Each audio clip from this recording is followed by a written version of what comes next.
Guys, thank you so much for taking the time to speak with me. We're going to get things off to a really, really easy start. It's a nice evening, Tuesday evening. Rob, how's your day been?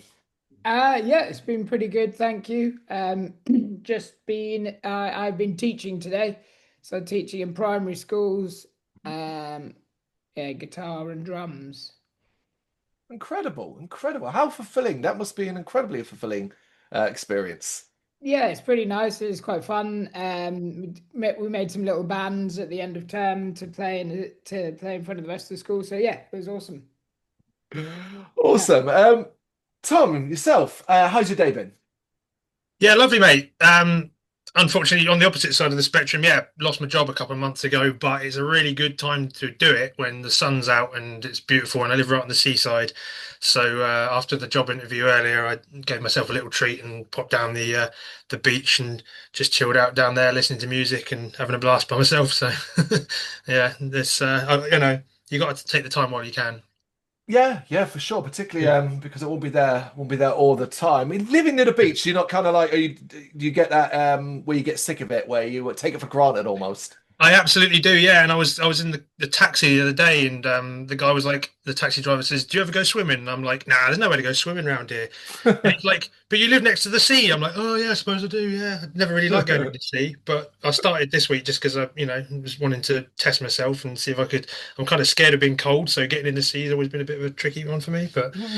Hey ho, I'm yeah, building myself up. Basically, we go to Punk Rock Holiday in August, and it's in a beautiful, beautiful mountainous location, but it's right on like a frozen or like coming down from the mountains, like really stupidly cold, icy water. But it's so beautiful, you kind of got to get in. So it's kind of me prepping myself up for that, really. I know a few people that have been. It's an incredible place. Oh, dude, yeah, it's amazing. Yeah. All right. How's the week Rob, has the week got off to a decent start from a band perspective? In particular, what's keeping you busy at this stage? Have you been doing anything particularly like keeping yourself busy this week as far as the band goes? As the band, yeah, I mean, the first thing I did was, the exciting side of being in a band now is the preparing content to share with all your fans. So I did a bit of video editing on Monday, so that was the beginning of the week. One of the playthrough videos. I'm actually in touch with, or we all are really, but I've been in touch directly with a drummer, Alex Gavazzi, who's plays for a band called 1,000 Oaks, and he lives in Rome, runs a recording studio. He's actually playing drums for DARKO on the upcoming tour, because our drummer slipped off a ladder and shattered his heel. Yeah. So I guess from a potential, well, a negative for definitely for Borg, but it has become a positive because he's sending us videos at the beginning of the week, which are positive. So that means he's learning the songs. He was given a very short amount of time, Alex, to agree to learn the whole set, and he's getting on it, and he's an incredibly talented musician. So yeah, positive there. For sure. Making the best of a bad world, an incredible drummer. And I saw, of course, about the injury as well. And I thought, oh no, but it's great that you found a solution. Yes, exactly. I put a timer on it from when I got home. It was a Wednesday evening, and Andy phoned me because he needed it. Somehow managed to sort out somebody to give him a lift to the hospital. And then I spent about 3 hours just harassing all the drummers we know, and the guy saying, "Give me names of drummers." But it was actually Andy, our drummer, who said, "Ask Alex." And I was just like, "Oh, that's, Alex is." It makes sense actually for the tour, because the tours is mainly in Italy, but Yeah. I thought for rehearsals it might be a bit difficult. And he's actually got a young kid, but he immediately was just like, "Give me 2 minutes," and then he came back straight away saying, "Yep, okay, I've been given the go ahead." So yeah, Check that. incredible. Incredible, fantastic news. Tom, how about you? What about your experience of the week as far as the band goes? I guess, yeah. So in recent times, in the lead up to our upcoming EP Canvas, we've been trying to go back and look at the previous chapters of our Mm, box set. So it's been preparing and posting the content around Greyscale, the most recent release that had a little bit more of a heavy edge to it. yes. Explaining what the songs are about is kind of common parlance and common wisdom that if you want to build a community and a decent following around your music, then you've got to have some, you know, not even necessarily principles, but you need to be able to communicate strongly what the songs are about. Unfortunately, a lot of the songs are slagging off the government, so the algorithm doesn't like it anyway. So it kind of counteracts the good juju you get from sharing. But at the same time, yeah, it's visibility. It keeps hopefully us front of mind and easy to Mm. find for the release of the next chapter. Which, I mean, I'm sure I speak for Rob as well. Super, super happy with the way it's going. With the sound of the new EP, I think it drives home all the themes and all the things we've learned in recording the last two. And yeah, just couldn't be more excited for the release in 10 days. It's right around the corner. It's a longer winding road, isn't it, as well? I mean, you mentioned, all the work you're putting in to just build up that anticipation and keep your name out there and people's eyes upon you. That promotion side of things can be exhausting, though. Tom, do you enjoy the sort of long bill promotion side of things? And how do you kind of make it fun for yourself? I think the catharsis of explaining what a song is about, and I think the therapeutic process it took to write the song, it deserves for people to hear what the song is about. And Hmm. punk has its roots in protest. We're seeing a lot in the news at the moment of punk bands, being very vocal. And the Yeah. problem with our music is that while it is very political and very outspoken about things, when we're playing very, very fast and I'm screeching at the top of my lungs, you can't really hear what I'm saying. So Hmm. it's actually like, I don't know, it feels like it's the missing piece of the puzzle where we're going to be releasing all this great music for people to hear and to enjoy and to party to and to rock out to at shows.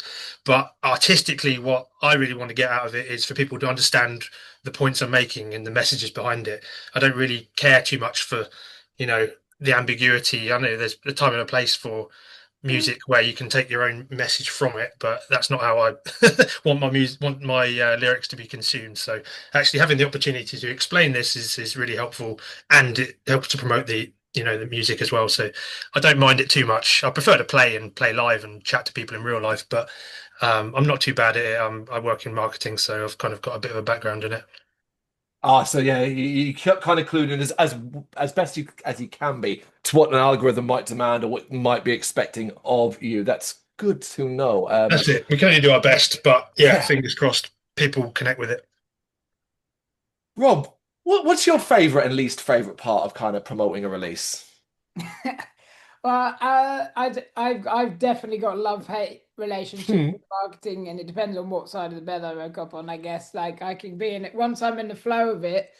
I like the creation, but I definitely prefer to be playing the gigs, and I mean um we were just in a little bit of a bit of a different situation where, due to the fact we've had an injury in the band, we're waiting for the tour to start to be able to play the gig. So the lead up Hmm. to the EP release, where we would have had maybe a gig or two, is a bit more focused on the social media.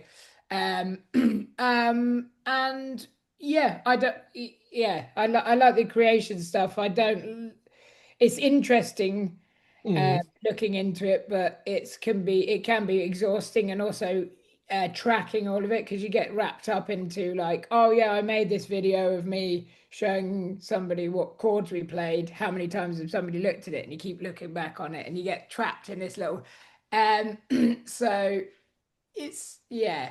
As I said, I've got a love-hate relationship with it. When I'm in the flow of it, it feels really good, and the feeling of the creation of it and getting it all together, and like completing the videos is really Hmm. nice. But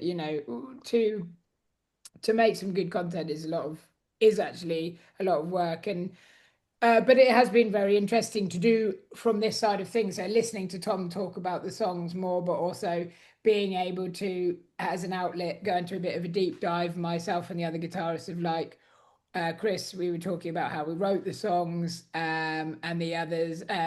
Andy on before he hurt himself. He was doing little drum videos to say like his favorite parts and why. And actually, then you kind of like you learn more about your song because Mm. you start playing it a lot, and then it becomes a thing you do in practice. And then when you see the intricacies and the pinpointing bits in it, you're like, oh yeah, cool, that is actually quite cool.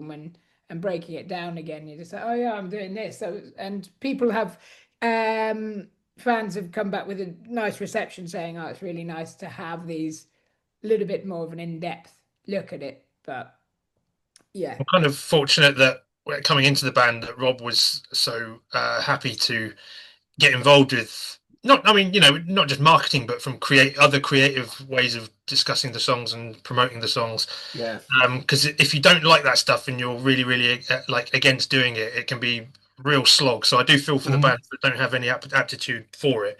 I feel quite fortunate that between us we've got some some moderate chops when it comes to finding ways to get our music in front of people.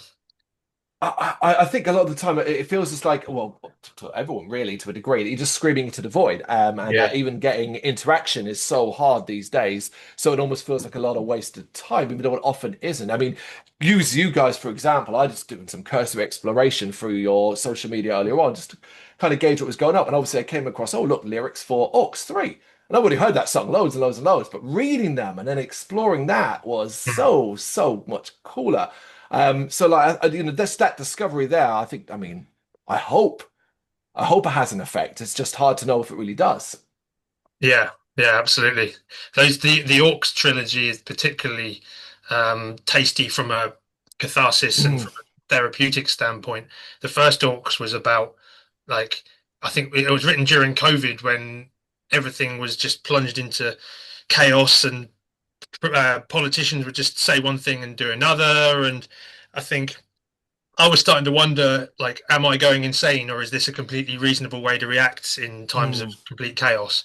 And it turned out that I was being completely reasonable, mm, and capitalists are plunging us into an apocalypse, which is what Orcs 2 is about. And then what you'll find Orcs 3 on our upcoming release as well is a speculative fiction about billionaires in a rocket ship that blows up. Um, mm. so yeah, it's kind of cool to be able to figure out how you feel about things, and then and then kill the people involved at the end of your story. And it's all complete satire, by the way. So I'm not Of course. advocating any of that sort of silliness. Of course, 100%. But I mean, guys, can you believe it is almost time? We've said already, July 18th, 2025, our Lockjaw Records. Canvas is released, not just your brand new EP. That'd be a big deal in itself, but the final part of this conceptual trilogy, this puzzle that links Greyscale, Sparkle all together, which is just simply fabulous to reach this point. So just tell me, Rob, where's your head at with it now as a release? And talk to me about the sense of satisfaction that you feel with what you've accomplished here overall. Um, it's exciting. I mean, like it's getting to the point because we not only get to celebrate the release of this record, which we have done. We're leaving on tour, which is going to be the first set of shows we played in a while as well. So I'm kind of looking Mm, forward to that, where we'll be presenting a lot of them live for a bit more. We've played a few shows this year and they've gone down well, but this is like we're going to be playing them live. We're going to be touring for the week. So I'm very much looking forward to that. But actually, the completion of the project as a whole, when we first started and when Tom joined the band, we had a fair amount of these ideas already musically floating around. mm, Then when we started writing with Tom, we were like, oh, there's so much here. We want to kind of focus it on, a small section to make sure we get the formula right. And as Tom was saying before about getting to Canvas and creating Canvas, by the time we had created Canvas, it was the third chapter and literally our third attempt.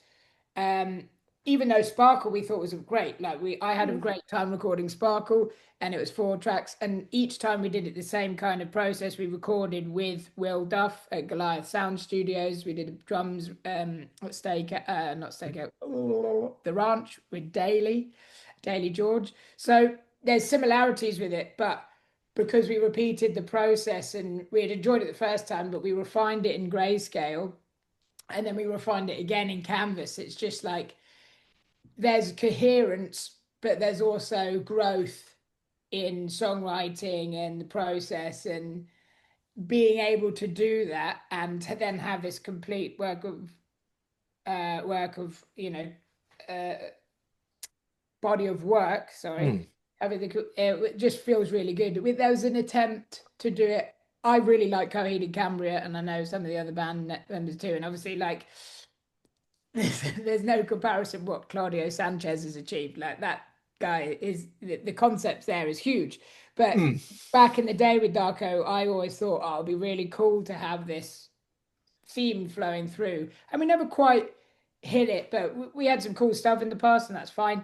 But this one was really like we achieved what we went out to do, and it was better than we could have hoped, I think, because it it just worked as it all came together. Now seeing this Canvas EP come out, it's, yes, it is an EP, and yes, the Sparkle's been out for years, but really it's the release that's coming out is this album. So Mm. which is why we're reinvigorating Sparkle and Greyscale, or like talking about it again, because the way that we see it really is this is the final section of this whole body of work, which is, I guess, essentially an album that you can listen to it as a whole, but the chapters all I together. love that.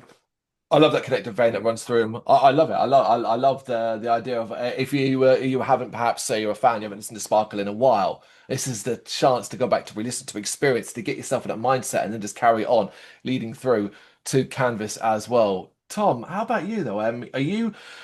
What's your sense of satisfaction like? How are you feeling about the release? Feel like, well, when we put it together with each Mm. of the three chapters, they kind of had a bit of a theme. We had about 15, 16 songs. I can't remember what we've ended up with for across the 16, I believe. But we had a bunch of songs, and we didn't know how to segregate them in terms of creating the best listener experience for three EPs. We knew we wanted to do three EPs, but in the end, we kind of decided that Sparkle would be our more progressive, more post-hardcore, more, I think, like the songs that had probably the most matured at that point that were on there. Grayscale, we decided, were like our heavy ones that were, Mm. a little bit darker, to create a sort of more moody listener experience. And then the third one we kind of always had down as the anthemic one, the one with all the big choruses, the old style Darko that we were sort of paying more homage to. But as time went on and we listened to the tracks we had, it kind of, our sound had evolved quite a lot over recording and over the last 5 years of listening to new music and touring and with other bands and seeing these great artists coming up through the independent music scene. So actually, like, by the time we came to record this, like, not middle of the road but quite pedestrian in terms of, like, how much experimentation there was, Mm. we just thought, well, actually, just let's incorporate all the influences that we had. And actually, Canvas sounds more like a culmination of the whole chapter's experience rather than just like a skate punk album chucked on the end of a experimental prog record. So yeah, I'm super happy with how it's come out. Do you put that down though to your growth? I mean, the years of learning, what you learned through life as individuals, how you grew as musicians, that you just reached that point and you have not just to necessarily improved your skills, but just your mindset is different. So you're writing and you're looking at things from a different perspective, even if you want to have that connective vein there. I think, like, I don't think it's too arrogant to be like, we've completed skate punk. And I'm not saying we've mastered it, and I'm not saying we've created the perfect skate punk record or anything like that. Mm. I'm saying that like we've tried to hit every little dynamic that the genre can provide, and the moment you step too far out of that dynamic, suddenly it's not skate punk anymore. And that's how how Darko, prior to me joining, built its reputation. So I think it's a case of us seeing every skate punk band that has ever put anything out since, for the last 20 years. We've seen them over and over and over again.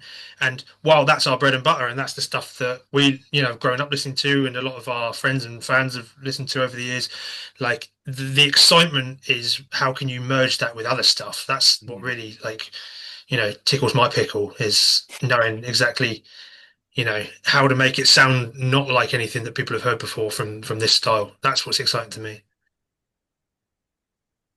Well, you mentioned growth earlier on as well. How do you measure your own personal growth as far as musician goes, as far as being part of Darko goes? how do you measure it? That's interesting. I think actually quite unintentional. Well, maybe it is intentionally, but I tend to.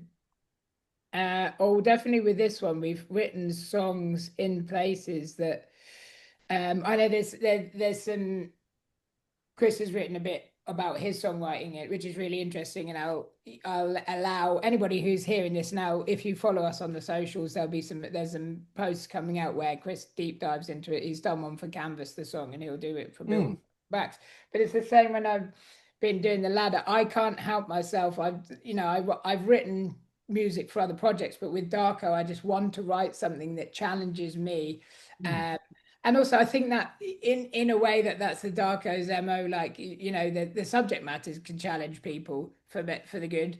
The music challenges people and just be like, whoa, what's happening here? And it's not just like, oh, okay, I've heard this before. I want to, brilliant. I'll sing along to it. So, some of it, we love, that we've got to put some hooks in it, and I respect that. But yeah, a lot of these songs I had to sit down for a very long amount of time. And I think even just being able to play some of this material especially off Greyscale, as I say, oh, I could play the song all the way through, as I say, that's an achievement. Which seems ridiculous, but I guess because of new ways of writing and new technology, you could write little bits and you put it all together and you'd be like, oh, that'd be awesome. And then I would play it through and I'd be like, oh, hold on a minute. I'm going to have to spend a little bit of time working out how I'm going to pull this off when I'm stood, with just an amp and in front of everybody under a bit more pressure. And in that respect, yeah, I mean, being able to play songs like The Ladder when I was writing it as a piece of music years ago, I didn't even know if it would work as a Darko song. And then Tom wrote all the lyrics over it pretty much straight away. It was just like, this is great. And we were like, okay, cool. And then we started playing it live, and I don't know, the amount we've come there and challenging each other with different things. And, Andy's doing more complicated things on drums. And you take it for granted until someone like Alex comes along, who's an incredibly talented drummer.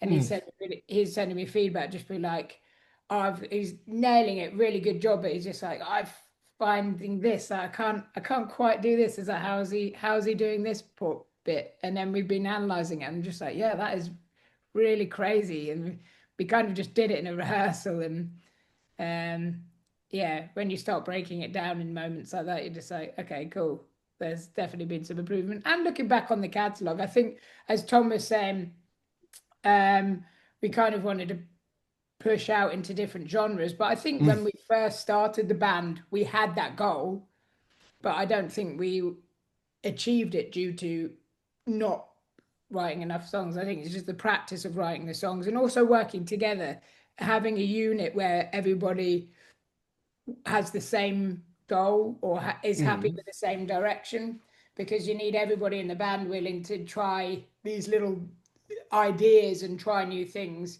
If you don't have everybody wanting to do it, then you tend to steer away from making some adventurous things, like doing weird things in songs. And somebody goes, no, I don't think that sounds very good. And we're like, okay, cool, we'll park that, we'll do something a bit straight up. When everybody goes, yeah, cool, we're like, all right, well, go and try this. So yeah, it's looking back, but also, as I said, I think the main thing is being able to stand up and playing a song live is an achievement for me. That's fair enough. I mean, I had no doubt that there are no creative lines in the sand, so to speak, for you, and that you would always be pushing each other as well. But your growth from a fan perspective is clear across the EPs, particularly in areas even where you speak your mind, and you can tell you get more and more comfortable over time in how you deliver and what you're saying and how you express your opinions. And I think in this EP, it's one of the things that people are going to connect to the most. They already do. You've got a fan base that connects to you because of what you choose to speak about and how you choose to what you want to talk about. Tom, is it getting easier to open up as you do? Yes, I think so. Not without its challenges. The more spotlight you have in doing so, I feel like it's important the bigger your platform is, the more important it is to use it. However, people can then take what you're saying and, for example, a someone purporting to be uh, a a teacher on anti-Semitism took some of the things that I'd said about Israel's genocide in Gaza and Hmm. called up my work and got me suspended, and I got they called the police on me, and Right. so you know I've had people in my DMs attacking me about the way I've spoken up about predators, sexual predators in the scene. Hmm. People confronting me in person saying they don't agree with how I've quote unquote started a witch hunt against well-known abusers in the skate punk scene. It's tricky, and it's it certainly puts your metal to the test, where you want to use your platform to speak up about these things, but it does create suddenly problems for yourself. Hmm. But yeah, as long as I have a microphone in my hand and a stage to speak from, I'll try and, as I usually say, disturb the comfortable and comfort the disturbed. Right? Like, speak up for marginalized people, because people need someone to speak for them if they don't have a microphone and a stage to speak from. So I can only do my best. It's an aspect that people absolutely adore you for, and nobody should ever want you to change, of course, and of course you won't. But obviously, it's such challenging experiences. I mean, is it the support of the band, loved ones around you, that kind of just helps you kind of get through those difficult moments? Therapy. I'd advocate for it. Yeah. Yeah, but friends, having a close network of people who can help you. Um, you know, I found that in tricky times, what I could do is create a list of things to do that make your day 5% better, and then Hmm. just do all of them. So if you've got 10 things on your list and you've done all of them that make your day 5% better, then you've managed to keep the demons at bay, and 50% better is your day. So yeah, it can be tough. Well said. Rob, when you would kind of reflect on the entire process, the creation of this EP, from beginning to the kind of end, what were some particularly challenging aspects for you? Canvas in particular. Hmm. Yeah, focusing on canvas. I, as I said, I think because we had done Grayscale, I guess it was like the challenge, but also that improved it was Tom was just recently just saying that we had the kind of goal of what the last one would be, and I think we took the challenge of the fact that we were getting to that point and then realizing that actually what we had set for the final EP wasn't quite right for where we were. I think the Grayscale, we didn't expect Grayscale to have, I don't know why, but like, as much positive feedback. We were like, oh, we're Hmm. going to be doing something really aggro and like dissonant, and people might just be like, oh, gross. This is way too heavy and a bit weird. I'm going to have this nice kind of classic Darko sound at the end. But everybody was just like, what? Well, I say Yeah. everybody, like enough people to make us excited. We're just like, this is incredible. You should be doing this. And then that made us go, oh, hold on a minute. Um, and I wouldn't say it was a challenge per se, but it was a good point to just be like, let's, you know, let's change direction here. Let's not do what we're doing for the sake of it. And I guess changing the plan was a little bit of challenge. It was just like, right, what other songs can we create to put in here, and how is this going to work? And it wasn't as Hmm. heavy as Grayscale by any means, and it kind of still fit with the MO of like, this is last one's going to be anthemic, but it wasn't in the same way as we initially, I guess, planned for. It wasn't, maybe we didn't have it. It was hard to say, especially after you releasing Sparkle in, when was Sparkle? 2001, Hmm. 2021. And then we got to 2025 and you're on the third one. It's good that we allowed some progression to go through as well, rather than kind of having the third one go back. But yeah. Um, so just changing that. And I think, yeah, the process of the EP, maybe like fitting in more shows with our lives now, which Hmm. isn't a bad thing, but things have changed. We've kind of grown up. We've got we've got other things going on. Everybody's got other things going Of on, and course. uh, again, we had to like work out how best to keep people having the music in front of them, you know, with socials and communications via email in different ways, with the fact that we had less options for shows just because of time management, really. So again, I think it was things to think about. It wasn't like crazy challenges, but it was like, I guess you could say it was a challenge, and we'd have to assess ourselves. Last thing I wanted to hear is that you had a horrible time, and there's all this long list of difficult things that you had to experience. So it's a positive that there wasn't anything particularly major, and that ultimately everything that seems to have happened, challenge-wise, seems to have been about a natural progression as to where you were heading, either because of what you experienced and what people were saying and what you guys were doing amongst yourselves. So that's a good thing to hear.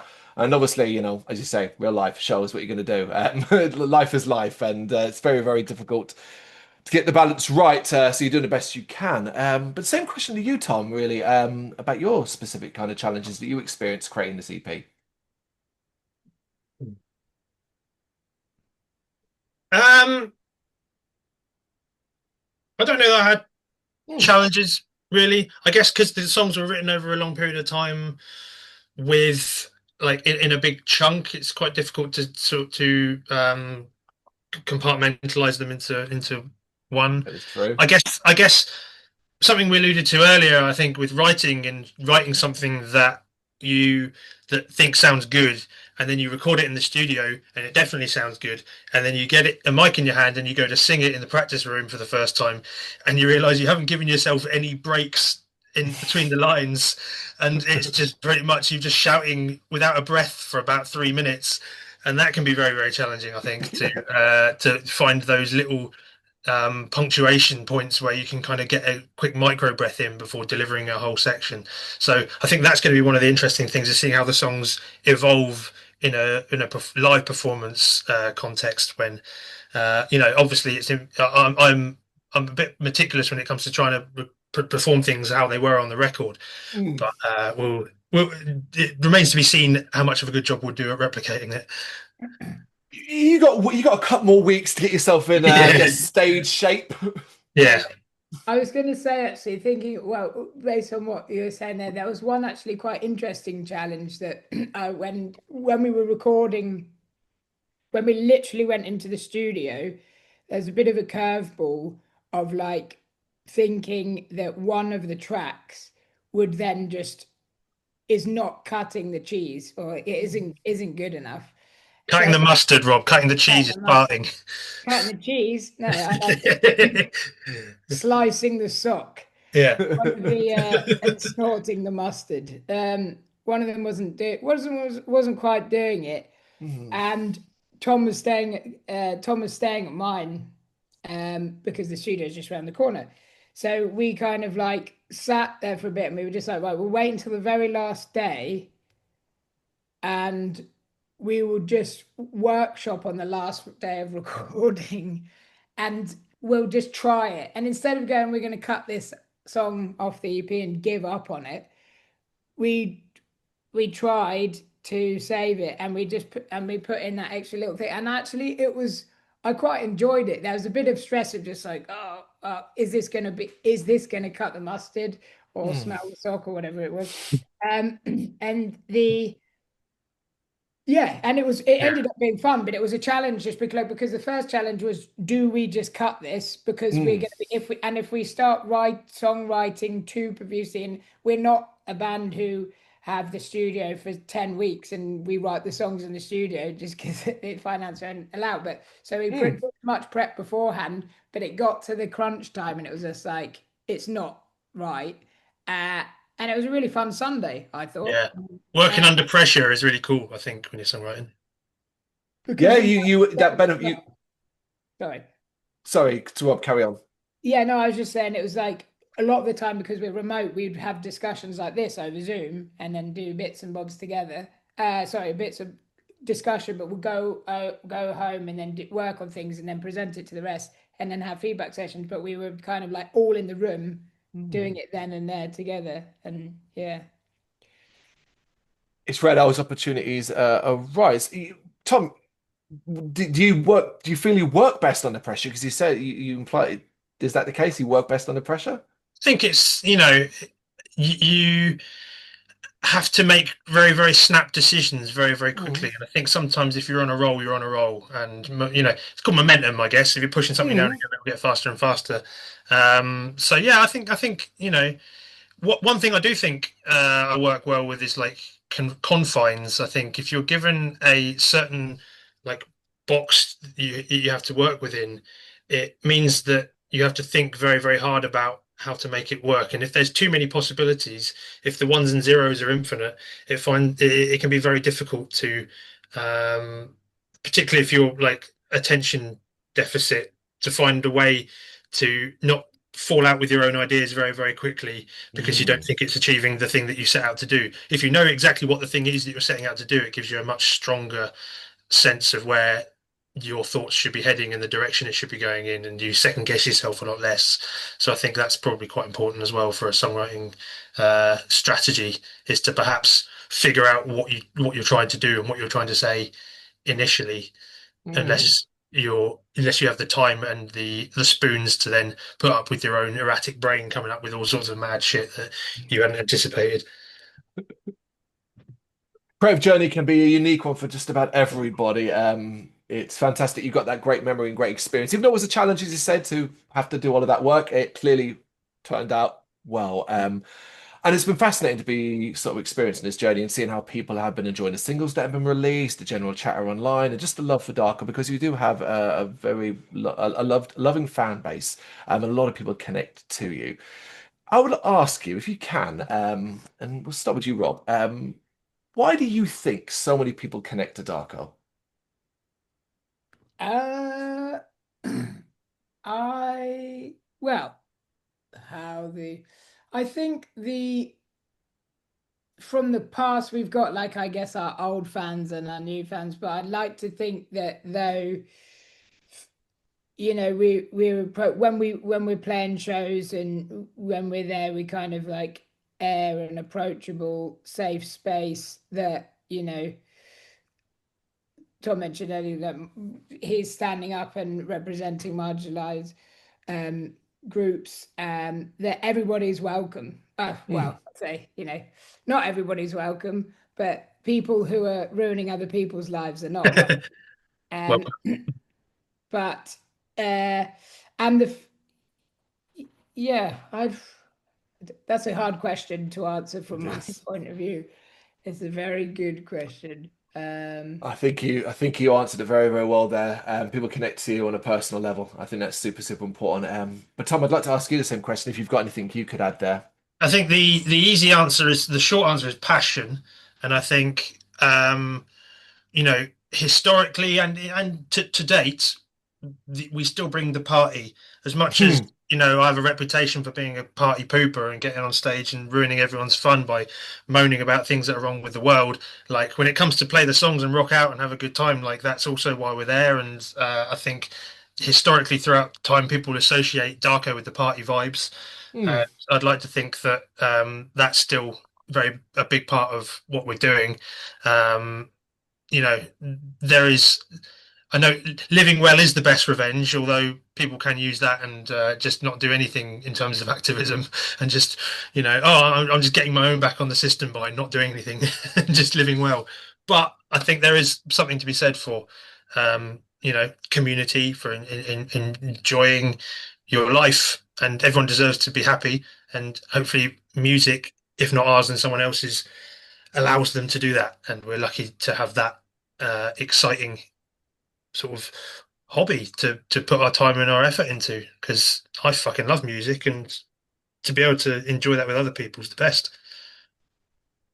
Yeah, I think being energized by the live show. So for Hmm. the people who are there, we perform like because the live shows is something we're putting our heart and soul into, and if we could, to have that and to be smiling out at people and then them feeding off, and a lot of artists do say, the best shows are when you're feeding the band are feeding off the energy of the audience and the Mm. audience Yeah. are feeding off the energy of the band. um and will be, like jumping around in those shows more than the people in the pit, or maybe because we're having a great time, not because we're just trying to jump around and do a circus show. It's just like I'm excited, I'm genuinely excited, and want to be sharing this moment with my friends and yeah, and new old and new friends. Yeah, like in this, the lyric in Canvas says, "There's no money in this game, but we play it anyway." And I think that Mm. kind of, you know, we wouldn't be getting in a smelly van and traveling halfway around the world to play to, quite often um, small crowds or, on a a struggling weekday night in the middle of nowhere if we didn't love it. Oh Um, yeah. and when you get to play these shows like that, like in this tour that's coming up, where we're doing, a Conrad Fest. Some of our best shows have been there, where we're finding these new festivals that we've never been a part of before. DLB Fest in Italy. Mm. We're playing Punk Rock Holiday in Slovenia coming up, as I mentioned. These are such a privilege, so it's always important to try and like take a moment to smell the roses when you have these awesome opportunities to do the thing that when we were coming up as a band and when we were kids practicing shit covers in our garages, like how much of a privilege it is to be able to play these fun shows in front of so many people. Well, there's no doubt you've earned it as well. Slew of fantastic releases, lauded live shows, and of course, a brand new EP, Canvas, July 18th, 2025, via Lockjaw Records. I just want to mention because you mentioned earlier on about being surprised that people loved it, but I was one of the ones that loved Greyscale. It was damn great, and I love Canvas as well. Rob, Tom, you've given me nearly 45 minutes of your time. I'm going to let you go. Thank you so much for it. Appreciate it, Kyle. Thank you so much for having us. Yeah, thanks very much. Great questions. Cheers, mate.